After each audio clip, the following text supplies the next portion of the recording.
다 같이 기원하심으로 11월 6일 주일 예배를 우리 하나님께 올려드립니다.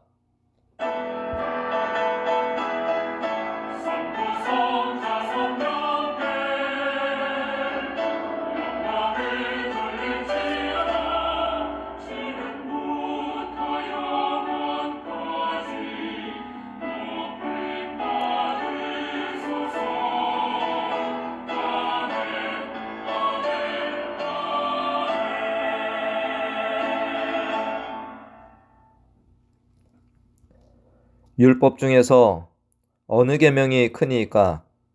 예수께서 이르시되 내 마음을 다하고 목숨을 다하고 뜻을 다하여 주 너희 하나님을 사랑하라 하셨으니 이것이 크고 첫째 되는 계명이요 둘째도 그와 같으니 내 이웃을 내 자신같이 사랑하라 하셨으니 이 두 계명이 온 율법과 선지자의 강령이니라.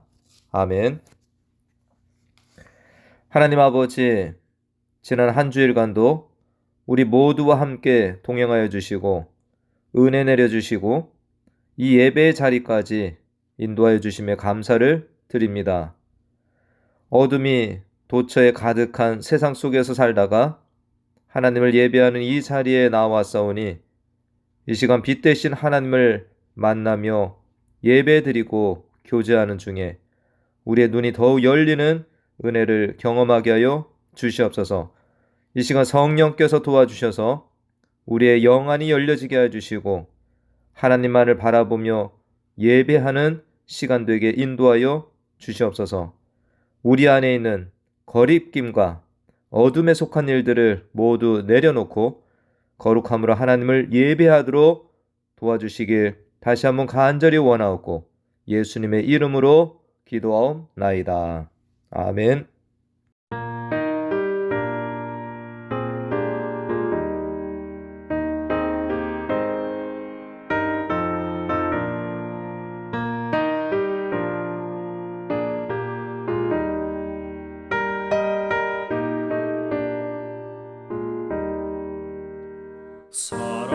사랑하는 주님 앞에 형제자매 한자리에 그 시련에 생각하며 즐거운 찬송 부르네.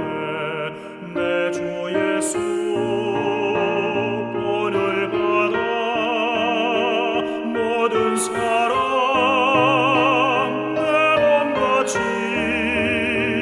환난 근심 위로하고 진심으로 사랑하세. 사랑하는 주님 앞에 온갖 충성 다 바쳐서 괴로우나 즐거우나 주님만 힘써 섬기네.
우리의 생명이 되시며 빛으로 찾아오신 거룩하신 하나님 아버지, 찬양과 영광을 올려드립니다. 하나님의 크신 은혜로 세상으로 가지 아니하고 하나님 전에 나와 예배자로 서게 하시니 감사합니다. 이 시간 드리는 예배를 통해 하나님을 만나게 하시고 하나님께 영광 돌리는 귀한 시간 되기를 기도합니다. 하나님 아버지, 부족한 저희들 한 주간도 세상에 살면서 말씀에 순종하며 산다고 했지만 하나님보다는 우리의 의를 더 내세우며 우리의 중심으로 고집부리며 살았음을 고백하며 회개하오니 용서하여 주옵소서. 세상은 더 죄로 물들어가고 점점 악해집니다.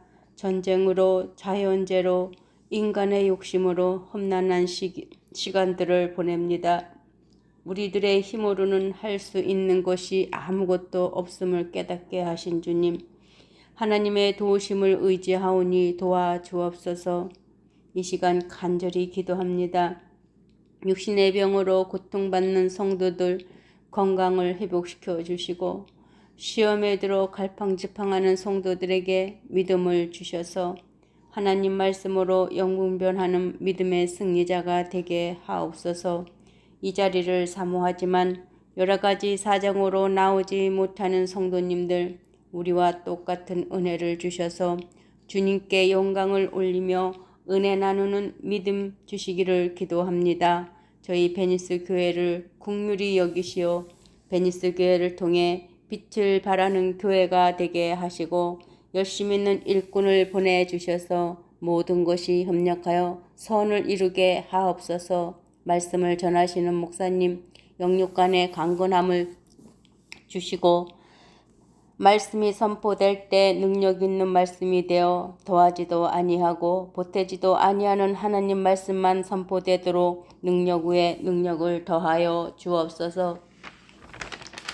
저희 교회 어린 자녀들을 기억하시고 험난하고 죄로 물든 세상을 보지 않고 하나님 말씀을 두려워하며 세상에서 방황하지 않고 하나님 말씀에 순종하며 자라도록 인도하여 주옵소서. 어린 자녀들을 앞날을 주 안에서 선하게 인도하여 주옵소서. 하나님 말씀을 듣고 세상 속에 살 때 믿는 우리의 삶이 예수 그리스도의 향기가 이웃에게 전하며 살아갈 수 있도록 인도하여 주옵소서. 우리 주 예수 그리스도 이름으로 기도하였습니다. 아멘.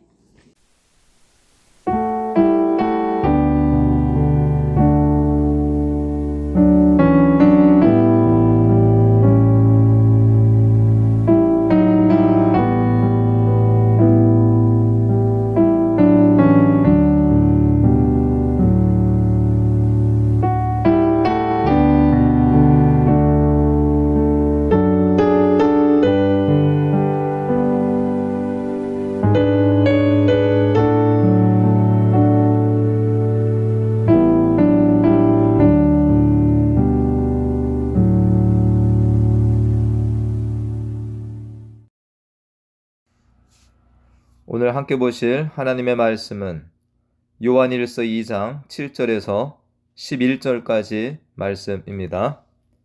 요한일서 2장 7절에서 11절까지 말씀, 제가 말씀을 대독합니다. 사랑하는 자들아, 내가 새 계명을 너희에게 쓰는 것이 아니라 너희가 처음부터 가진 옛 계명이니 이 옛 계명은 너희가 들은 바 말씀이거니와 다시 내가 너희에게 새 계명을 쓰노니 그에게와 너희에게도 참된 것이라. 이는 어둠이 지나가고 참빛이 벌써 비침이니라. 빛 가운데 있다 하면서 그 형제를 미워하는 자는 지금까지 어둠에 있는 자요, 그의 형제를 사랑하는 자는 빛 가운데 거하여 자기 속에 거리낌이 없으나 그의 형제를 미워하는 자는 어둠에 있고 또 어둠에 행하며 갈 곳을 알지 못하나니 이는 그 어둠이 그의 눈을 멀게 하였음이라. 아멘. 요즘 한국의 뉴스를 접할 때마다 참 마음이 무겁습니다. 할로윈 이태원 압사 사고로 인해서 수많은 젊은 친구들이 생명을 잃고 또 아직까지 부상 중에 있다라는 소식, 또 그 사이에 북한은 대포와 미사일, ICBM이라고 하는 대륙간 또 탄도미사일 이런 것들을 발사하면서 긴장 국면을 계속 조성하고 있고, 이러한 속에서 연일 계속되는 여야 정치인들의 공방들, 또 밖에서는 시민들의 연이은 시위 소식, 참 많은 이런 안타까운 소식들이 가득 찼는데요. 그런 속에서 한 줄기 빛 같은 그런 뉴스도 있었습니다. 지난달 26일에 봉화 광산의 갱도에 갇힌 2명의 광부들이 9일 만에 살아서 나왔다. 이 뉴스를 접했는데요.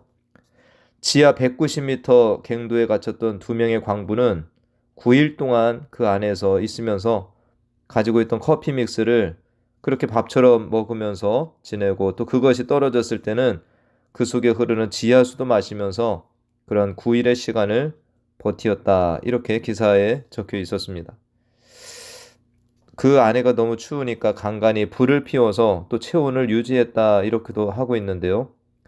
저는 이렇게 갱도에 또 깊은 곳에 갇혀 있었던 사람들 소식을 들을 때마다 그 캄캄한 어둠 속에서, 물론 간간히 불을 피우기도 하고 라이트도 켰긴 했지만 대부분의 시간을 어둠과 음침한 곳에서 참 지내셨을 텐데 참으로 대단하신 분들이다, 이런 생각을 가지게 됩니다.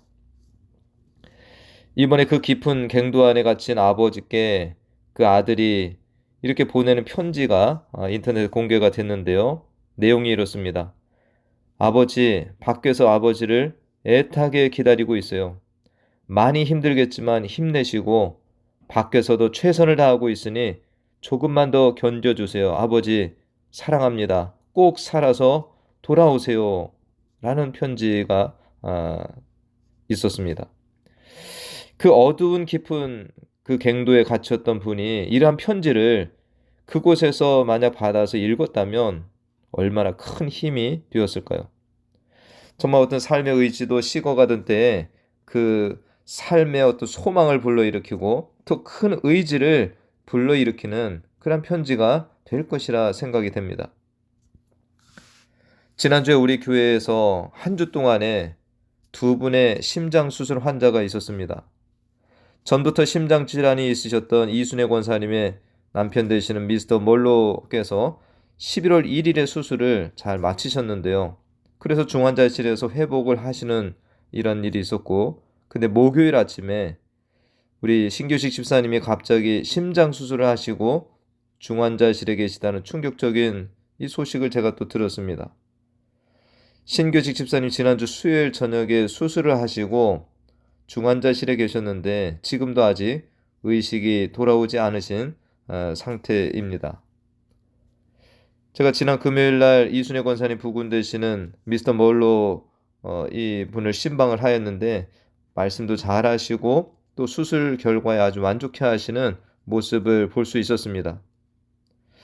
원하기는 우리 신규식 집사님도 속히 의식이 깨어나서 우리 미스터 몰로 씨처럼 말씀도 잘 하시고 또 잘 회복되시기를 기도하고 있습니다.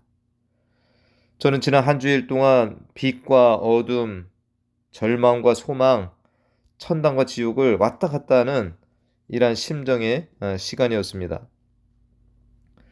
특별히 이 자리를 빌어서 감사를 드린다면 이순애 권사님 부군의 수술을 위해서 우리 성도님들이 많이 관심 가지고 기도를 해주시고, 또 이번 신교식 집사님 때에도 우리 성도님들이 계속해서 기도해 주시고 또 문의도 해주시고, 어떤 분은 또 중환자실에 계신 우리 신집사님을 병문안해 주시고 가족들을 가서 위로해 주셨다라고 들었는데 감사를 드립니다. 마태복음 25장 말씀에 보면 예수님께서 오른편에 있는 자들을 칭찬하시면서 이렇게 말씀하신 부분을 우리가 기억할 수 있을 것입니다. 내 아버지께 복받을 자들이여, 나와 창세로부터 너희를 위하여 예비된 나라를 상속받으라. 내가 줄일 때 너희가 먹을 것을 주었고, 목마를 때 마시게 하였고, 나그네 되었을 때 영접하였고, 헐벗었을 때 옷을 입혔고, 병들었을 때 돌보았고.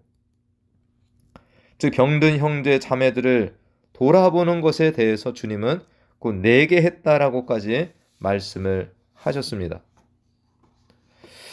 앞서 깊은 탄광에 갇힌 분들, 어둠 속에 그분들이 갇히셨다라고 할 수 있지만 우리가 돌아보면 우리 주변에 이런 육신의 질병, 고통, 영적인 고통과 절망, 근심에 사로잡혀서 그 깊은 어둠 속에 머물고 있는 분들이 참으로 많이 있다는 것을 발견할 수 있습니다. 예수님은 왜 오셨습니까? 이러한 각종 어두움과 절망, 이 마귀의 권세에 사로잡히고 영적인 죽음 가운데 그렇게 속해 있는 자들을 빛으로 인도해 내어 주시기 위해서, 구원을 베풀어 주시기 위해서 오셨습니다. 오늘 본문 8절 말씀에 보면 어둠이 지나가고 참빛이 벌써 비침이니라 라는 말씀이 있는데, 앞서서 우리는 하나님이 무엇이다라고 보았습니까? 하나님은 빛이시다. 그리고 예수님도 이 땅에 참빛으로 오신 분이다라는 말씀도 우리가 살펴보았습니다. 요한복음 1장 9절에 참빛 곧 세상에 와서 각 사람에게 비추는 빛이 있었나니 라는 말씀을 통해서 우리는 예수님이 어둠으로 가득한 땅에 진정한 빛으로 오신 분이다 라는 것을 알게 된 것입니다. 예수님은 이 땅에 어둠을 물리치러 오신 분이십니다. 죄악과 온갖 어둠에 사로잡힌 우리들을 빛으로 건져주시고 빛으로 인도해 주시고 또 그 빛 가운데 살게 하도록 하기 위해서 오신 주님이 되신다는 것입니다. 그러게 요한은 오늘 이것을 어떻게 표현하고 있나요? 어둠이 지나가고 참빛이 벌써 비쳤다 라고 표현을 하는 것입니다. 세상은 여전히 어두운 소식들, 어둠의 일들이 가득 차 있습니다. 그러나 예수 그리스도를 믿고 구원받은 자녀가 된 우리들은 어둠 가운데 사는 자들이 아니라 빛으로 인도함을 받고 빛 가운데 살고 있는 자들이 된다는 것입니다. 현재 내가 빛 가운데 살고 있다는 것이 믿어지시나요? 나는 어둠 가운데 살고 있지 않다라는 이 확신을 다 가지고 살고 계신가요? 오늘 본문 말씀에서 사도 요한은 그리스도인 된 우리들, 빛의 자녀 된 우리들이 빛 가운데 살고 있다는 것을 확인할 수 있다. 그러면서 한 가지 기준을 제시하는 것이 있습니다. 어떤 것이 내가 빛 가운데 살고 있다는 증거가 되는 일들일까요? 내가 매주일 예배당에 와서 예배를 드리는 것, 내가 빛 가운데 살고 있다는 증거가 되는 것일까요? 네, 그럴 수 있습니다. 매일 아침 정기적으로 기도 생활을 한다. 내가 또 교회의 어떤 활동과 선교 활동 이런 데 꼬박꼬박 참여를 하고 있다.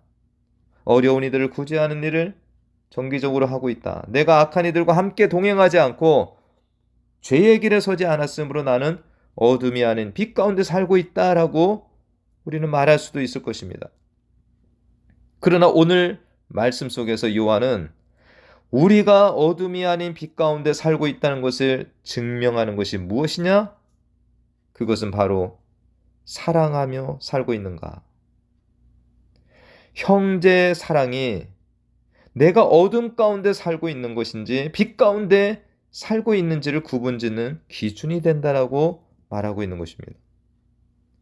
우리들은 모두 예수 그리스도를 믿고 어둠에서 빛으로, 어둠의 자녀에서 빛의 자녀가 되었다라고 믿고 살고 있는데, 오늘 본문은 형제를 사랑하며 사는 자가 진정한 빛 가운데 살고 있는 자이며, 아직까지 형제를 미워하는 자는 이 어둠에서 헤어나오지 못하고 여전히 어둠 가운데 살고 있는 자라는 말씀을 하고 있는 것입니다.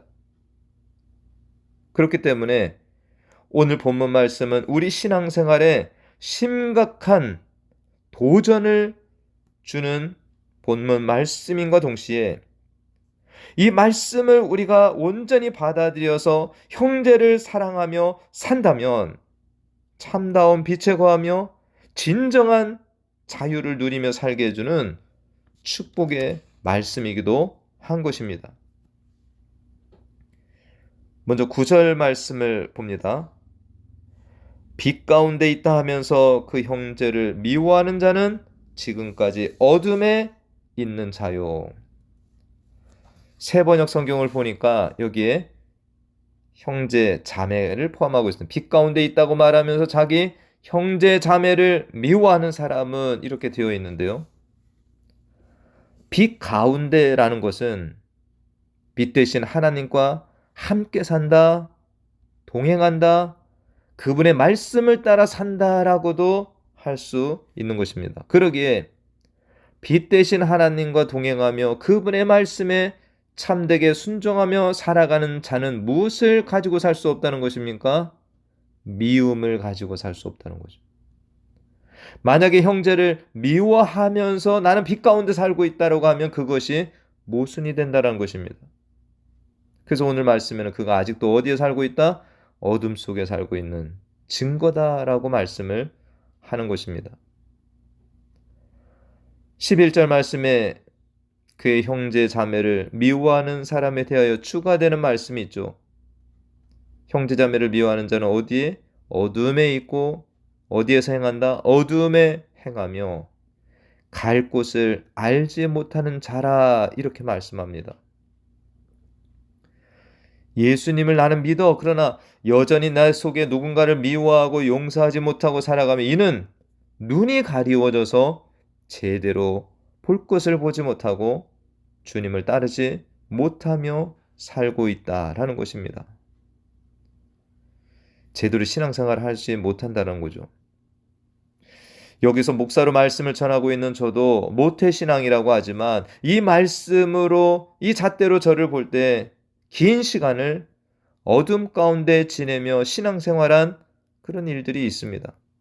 그때 주일마다 꼬박꼬박 예배당에 가서 예배드렸고 헌금 생활했고 교회 활동에 적극적으로 참여하고 전도나 선교의 일에도 동참을 하였습니다.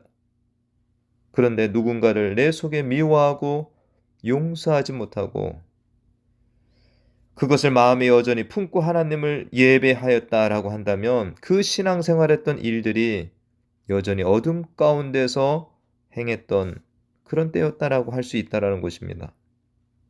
혹 이 시간에 이러한 말씀을 들으면서 순간적으로 생각나는 그 누군가가 계시다면 더 미루지 마시고 오늘 이후로 말씀에 순종해서 이 어둠에 갇혀 사는 삶을 청산해 보시는 은혜의 시간 되시길 간절히 축원드립니다. 이런 것이 나의 신앙 성장을 이제까지 방해하였구나. 나를 계속해서 어둠에 묶어놓는 일을 하였구나. 이 마귀가 이러한 것들을 또 이용해서 얼마나 나와 하나님과의 사이에 이 교제를 지속적으로 방해하는 도구로 사용을 하였는가 라는 것을 우리가 함께 인식할 수 있어야 됩니다. 그래서 이 문제를 속히 해결해야 되는 것이죠. 이러한 것들, 이것이 해결될 때 우리의 눈을 가리운 것들이 사라지고 우리는 참된 신앙의 길로 비로소 나아가게 되는 것입니다. 지금까지 수많은 설교를 통해서 빛 가운데 사세요, 빛의 자녀로 사세요라는 이 설교들을 들으셨을 텐데 이제는 그것이 왜 그런 설교들이 있었는가 이것을 경험하게 될 것이라는 것입니다. 10절 말씀을 다 같이 읽어볼까요? 그의 형제를 사랑하는 자는 빛 가운데 거하여 자기 속에 거리낌이 없다. 나의 형제 자매를 사랑하는 자는 어디에 산다고요? 어둠이 아닙니다. 빛 가운데 사는 자다. 그래서 그는 무엇이 그 속에 없다라는 것입니까? 그 속에 거리낌이 없다는 것이죠. 여기서 거리낌이라는 단어는 헬라어 단어로 스칸달론이라고 하는데 이는 범죄를 짓게 하는 유혹에 쓰였던 단어입니다. 신학자들이 두 가지 의미를 모두 가지고 있다라고 보는데 첫째는 형제를 사랑하는 자는 자기 스스로에게도 걸림돌이 되지 않는다. 타인에게도 걸림돌이 되지 않는다. 이렇게 견해를 가지고 있습니다. 이게 무슨 말이냐? 여전히 형제 자매를 미워하면서 신앙생활을 하게 되면 자기 스스로에게 이것이 걸림돌이 되어서 신앙이 자라나지 않거나 어둠의 일들이 연속적으로 연결지어서 생겨나는 그런 삶을 살게 된다는 것입니다. 그리고 다른 이들에게도 이러한 나의 모습이 걸림돌의 역할을 하게 된다라는 거죠. 그들의 신앙도 자라나지 못하게 하는 이유가 된다는 것입니다. 저도 이전에 예수를 믿지 아니하고 또 매일같이 술 드시고 가정을 불안하게 만드는 아버지를 볼 때 원망하고 미워하면서 그렇게 여전히 신앙생활을 한 적이 있습니다. 목회자가 되어서도 때로 목사를 힘들게 하는 성도를 만났을 때 다른 성도처럼 사랑하지 못하고 대한 적도 있습니다. 때로는 동료 목회자에 대해서 그를 마음에 들어 하지 않고 판단하기도 하면서 그렇게 산 적도 있습니다. 그러한 때를 생각해 보면 그러한 일들이 오늘 말씀처럼 내 속에서 거리낌이 되어지고 걸림돌이 되어서 기도도 하지 못하게 하고 하나님을 제대로 예배하지 못하게 하고 나의 행동을 불편하게도 하고 이것을 가지고 마귀가 나를 공격했구나 라는 것을 깨닫게 되는 것입니다. 우리가 인간의 이 역사, 세계사를 보게 되면 예수님이 오시기 전과 후로 나눕니다. 그것을 우리는 BC와 AD 이렇게 얘기를 하죠.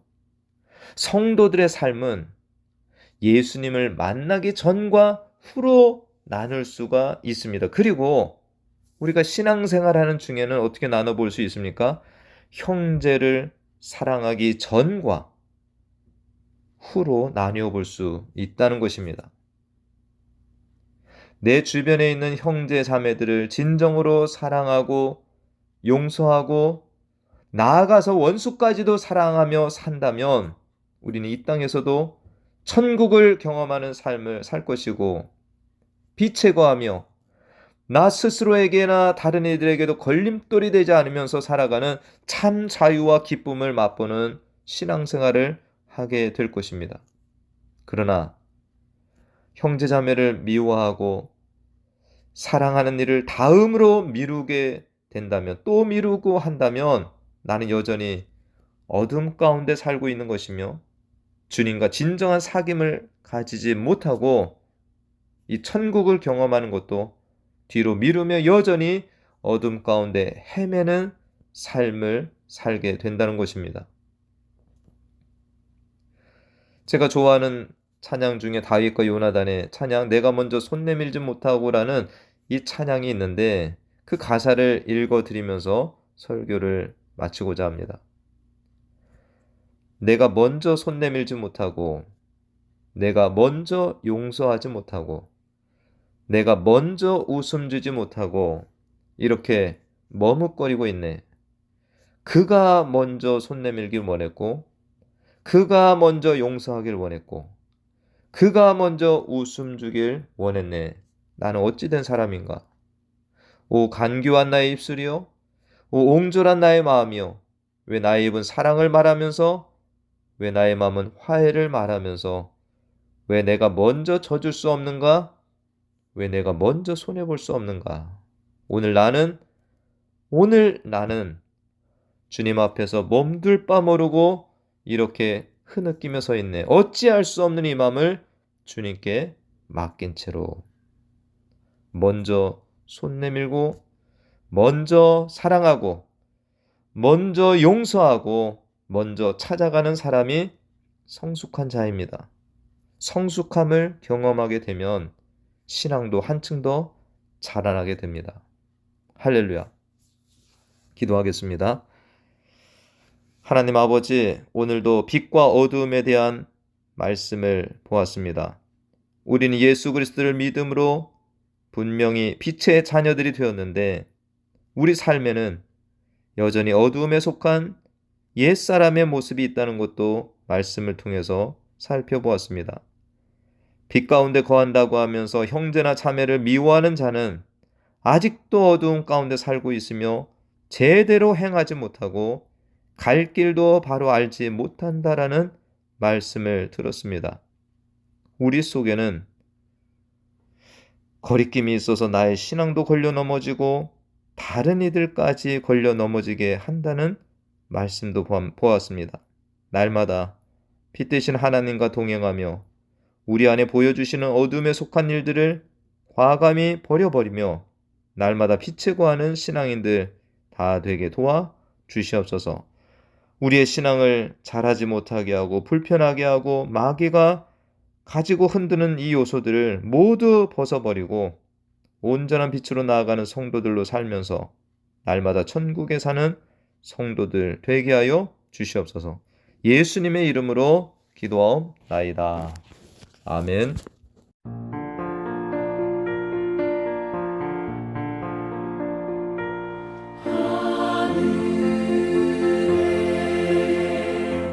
되신 아버지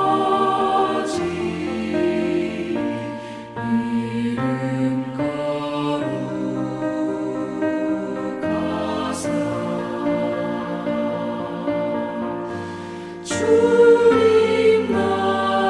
뜻이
지금은 우리 주 예수 그리스도의 은혜와 하나님 아버지의 극진하신 사랑과 성령님의 교통 충만 내주 인도하심이 형제 자매를 사랑하며 빛 가운데 속한 하나님의 자녀로만 온전히 살기를 소원하며 나아가는 사랑하는 성도들의 머리머리 위와 가정과 기업과 우리 교회 가운데 지금부터 영원까지 함께 하시길 간절히 축원하옵나이다. 아멘.